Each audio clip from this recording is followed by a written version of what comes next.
Hi everyone, it's Courtney here, and I want to go over with you how to create an invoice. So there are two ways to find that, and one of the ways is on the dashboard. You can go over here in the top right corner and click New, and then go down to Invoice, and that'll take you directly to creating a new invoice. But you can also click on Finances on the left side, and then click on Invoices, and this will take you to the invoice screen where it'll list all of your invoices. And from here on the right side, I'd click New Invoice. So to create the invoice, I first would choose the customer, and right now I only have one customer in, so I'm just going to choose her from the drop down. You can also start typing one in, and then it will pre-fill and show you options from that. You can also add a new customer if the customer is not in the system yet from right here. Next, the invoice number is pre-filled based off of what you chose in your settings. So this is my first invoice. So I chose 1,000. I chose my invoices to start at 1,000. So that's why that pre-filled for me in that way. The date will be today's date. You can always change that if needed. If you need to put a PO number in, you can always do that right here. And then there is a discount field too for just this specific invoice. So today I'm going to give her a 5% discount. Next, we need to add in all of the items or services that we performed for her for this invoice. To do that, I choose Add a Line. I choose the date of the service. I'm going to choose April 1st. And then start typing in the services that you performed. Now you'll notice that I started typing and then this popped up underneath it as a suggestion. Now that popped up because I put that in when I entered in the property. So I added Courtney as a customer, and then I attached her to this property. So that is why this is popping up, and I can click on it and it will automatically show up from what I entered in when I entered in the property. Now I'm going to show you a different tab here. When I entered in this property, all of these taxes pre-filled for me, this address pre-filled for me. So that is where the invoice is pulling this information from. So if you ever notice that the tax rate is wrong or the cost of the service is wrong, you can always go back to that property and update it. So this is for the property named Apartment Complex on Main Street, 123 East Main. These are the tax rates. This is the property address. And this is the item or service that I entered in when I added this property.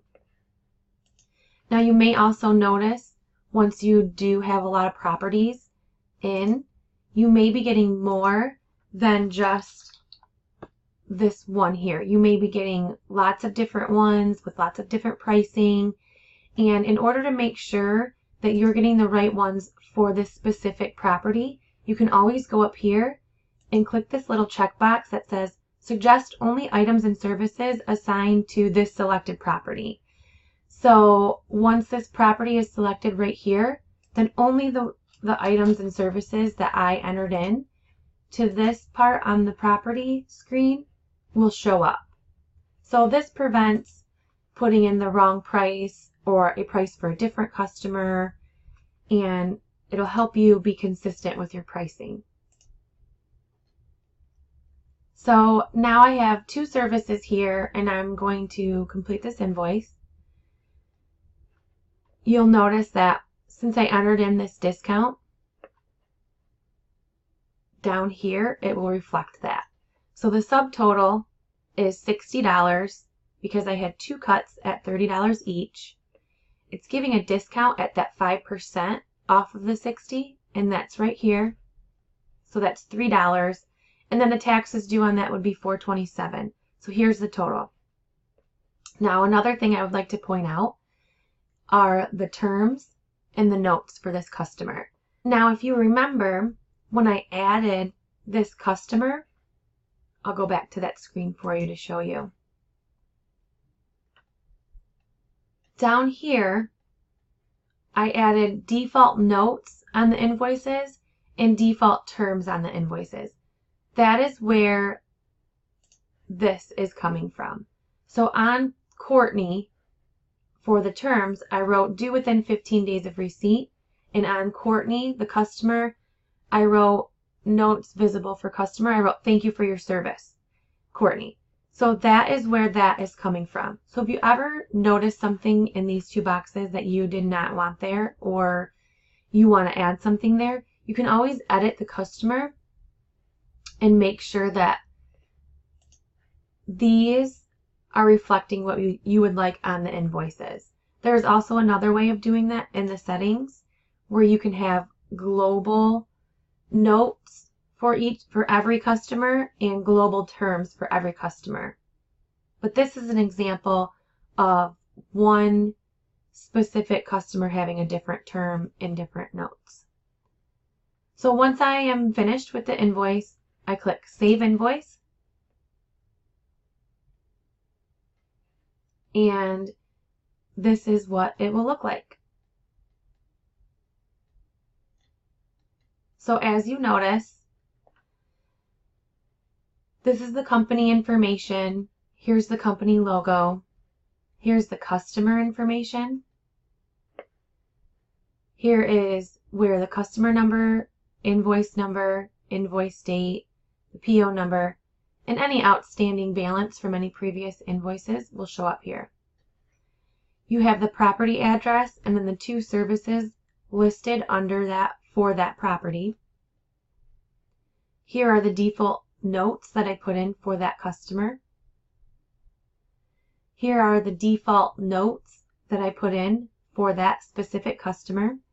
And here are the default terms that I put in for that specific customer. You'll notice those are in red.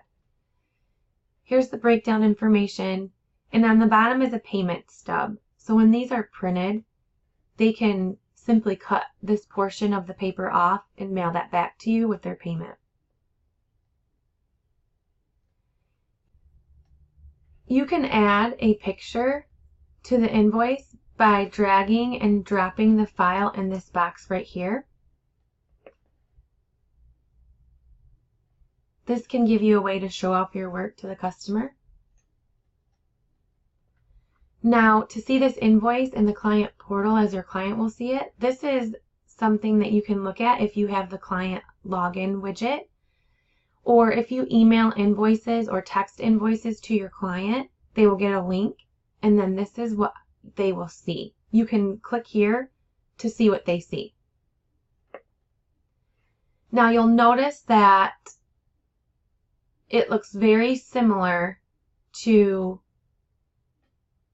what it looks like on your side, and that is where that picture will be shown. So if you would like to show off your work, you can put that here,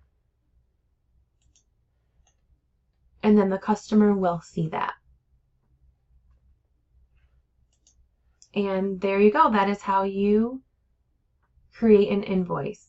You can also look at all of your invoices by going to Finances and then Invoices, and there you'll see the invoice that I just created.